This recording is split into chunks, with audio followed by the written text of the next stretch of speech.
তখনকার সমাজের মানচিত্র অঙ্কন করা হতো বংশ, গোষ্ঠী আর ক্ষমতার অহংকারে। যার বংশ যত সমৃদ্ধ, যত মর্যাদা সম্পন্ন, নেতৃত্ব আর অহংকারের বড়াই তার তত বেশি। নিচু বংশের কারোর সাথে সে সময়ে সম্পর্ক পাতানো ছিল রীতিমতো মানহানিকর ব্যাপার। এমন একটা সময়ে, এমন একটা সমাজে যদি কারোর বংশের নাম নিশানা পাওয়া না যায়, যদি নাই জানা যায় সে কোন বংশের, কিংবা অজ্ঞাত থেকে যায় তার বংশ পরম্পরা, তার ব্যাপারে সমাজের চাউনি বা আচরণ তখন কেমন হবে তা কি অনুমান করতে পারছেন? এমন একজন সাহাবী হলেন জুলাইবিব রাদিয়াল্লাহু আনহু।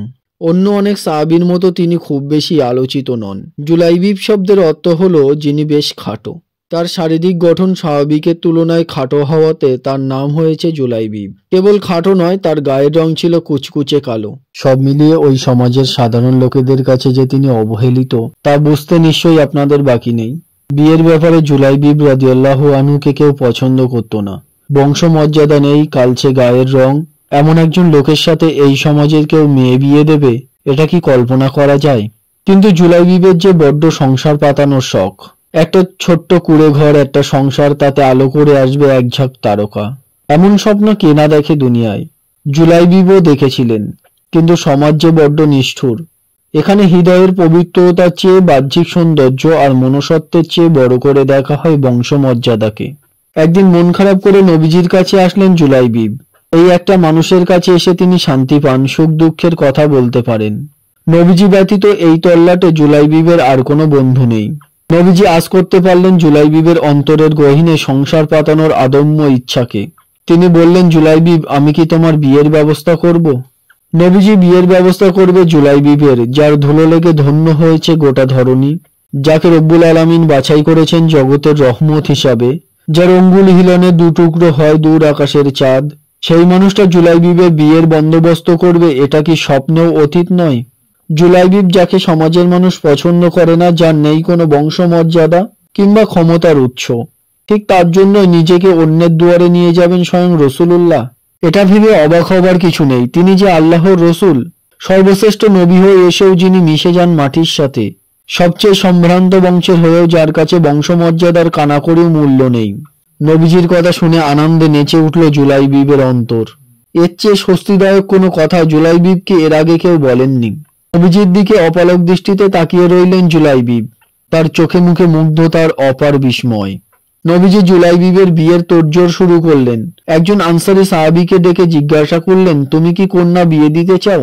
আনসারী সাহাবী তো প্রথমে ভাবলেন নবীজি হয়তো আমার কন্যাকে বিবাহ করতে চান। নবীজি বললেন, আমার জন্য নয়, আমি তোমার কন্যাকে চেয়েছি জুলাইবিবের জন্য। জুলাইবিব তাকে চেনে না কে? দেখতে অসুন্দর, বংশমর্যাদাহীন ওই মানুষটিকে চেনে না এমন মানুষ এ তল্লাটে দেখা মেলা ভার। তার কিছুই নেই। এই কিছু না থাকাটাই যেন সবার কাছে তার অধিক পরিচিত করে তুলেছে।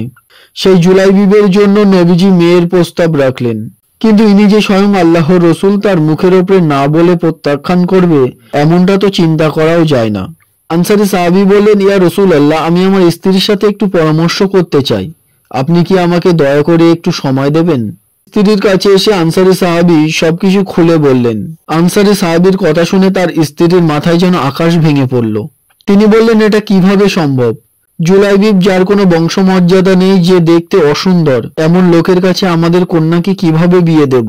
ভদ্রমহিলা তার অভিমত ব্যক্ত করে বললেন, নবীজিকে গিয়ে বলুন জুলাইবিবের কাছে আমরা কন্যাকে বিয়ে দিতে পারবো না। স্ত্রীর অভিমত শুনে নবীজির উদ্দেশ্যে ঘরের বাইরে পা বাড়ালেন আনসারী সাহাবী। হঠাৎ ঘরের ভিতর থেকে একটা কোমল কণ্ঠস্বর ভেসে এলো বাতাসে। থমকে দাঁড়ালেন আনসারী সাহাবী। এই ডাক্তার চেনা, এই কণ্ঠ তার অতি পরিচিত। তার কন্যা, যার জন্য বিবাহের পাইগাম পাঠিয়েছেন স্বয়ং রাসূলুল্লাহ, এ যে তারই গলা। তিনি জবাবে বললেন, বলো আমার কন্যা। মেয়েটি বিনীত গলায় বলল, আমার বিয়ের ব্যাপারেই কি কথা হচ্ছিল? হ্যাঁ। কোথাকার প্রস্তাব? নবীজি পাঠিয়েছেন, তিনি তোমাকে জুলাইবিবের জন্য প্রস্তাব করেছেন। মেয়েটি বলে উঠল, সুবহানাল্লাহ, আপনাদের কি মত এতে? তোমার আম্মা রাজি নন। জুলাইবিবের সাথে তোমার আম্মা তোমাকে বিয়ে দিতে কিছুতেই ইচ্ছুক নন। এই সংবাদ নবীজিকে দেওয়ার জন্য আমি যাচ্ছি। মেয়েটি বলল, আব্বা, কার প্রস্তাব আপনি ফিরিয়ে দিতে যাচ্ছেন সে ব্যাপারে আপনাদের কোনো ধারণা আছে? আল্লাহর রসুলের পাঠানো প্রস্তাবকে আপনারা অপছন্দ করছেন কিভাবে? আপনারা কি কোরআনের ওই আয়াতটি শোনেননি, যেখানে বলা হয়েছে আল্লাহ ও তার রসুল কোনো বিষয়ে ফয়সালা দিলে কোনো মুমিন পুরুষ কিংবা মুমিন নারীর জন্য সে বিষয়ে তাদের কোনো ইখতিয়ার সঙ্গত নয়। আর যে আল্লাহ ও তার রসুলের অবাধ্য হয় সে স্পষ্ট পথভ্রষ্ট। আব্বা নবীজির পাঠানো প্রস্তাবের ব্যাপারে আমার কোনো দ্বিমত নেই। তিনি নিশ্চয়ই আমার জন্য অকল্যাণ কিছু চাইবেন না। আমি সন্তুষ্ট চিত্তে এই প্রস্তাবে রাজি আছি। আপনি দয়া করে আমাকে নবীজি সাল্লাল্লাহু আলাইহি ওয়াসাল্লামের কাছে নিয়ে চলুন এবং তাকে বলুন আমার বিয়ের ব্যবস্থা করতে। যার সাহস, সততা আর সত্যিকারের আল্লাহভীতির কাছে সেদিন পরাজিত হয়েছিল বংশমর্যাদার গৌরব, যার দৃঢ়তার কাছে ভেঙে পড়েছিল বাহ্যিক সৌন্দর্যের দেওয়াল। দুরন্ত সাহসের এই রমণীর সাথে নবীজি জুলাইবিব রাদিয়াল্লাহু আনহুর বিয়ে দেন। বিয়ে হলো, সংসার হলো। এরপর একদিন ডাক এলো জিহাদের। শত্রুর বিরুদ্ধে সম্মুখ লড়াই, যুদ্ধের জন্য রণসাজে সজ্জিত মুসলিম বাহিনী। প্রস্তুত জুলাইবিব রাদিয়াল্লাহু আনহু।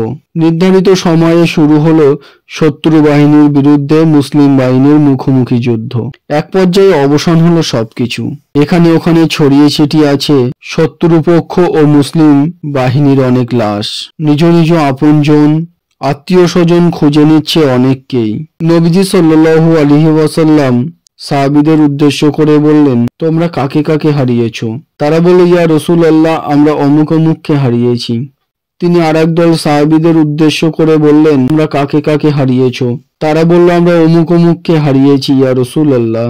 তখন বিষণ্ণ চেহারায় নবীজি বললেন, আমি হারিয়েছি আমার জুলাইবিবকে। চারিদিকে খোঁজা শুরু হলো, কোথায় আছে জুলাইবিব? খুঁজতে খুঁজতে একটা কূপের পাশে পাওয়া গেল জুলাইবিবের দেহ। শাহাদাত বরণ করে অনন্ত জীবনের পানে উড়াল দিয়েছেন এই মহান সাহাবী।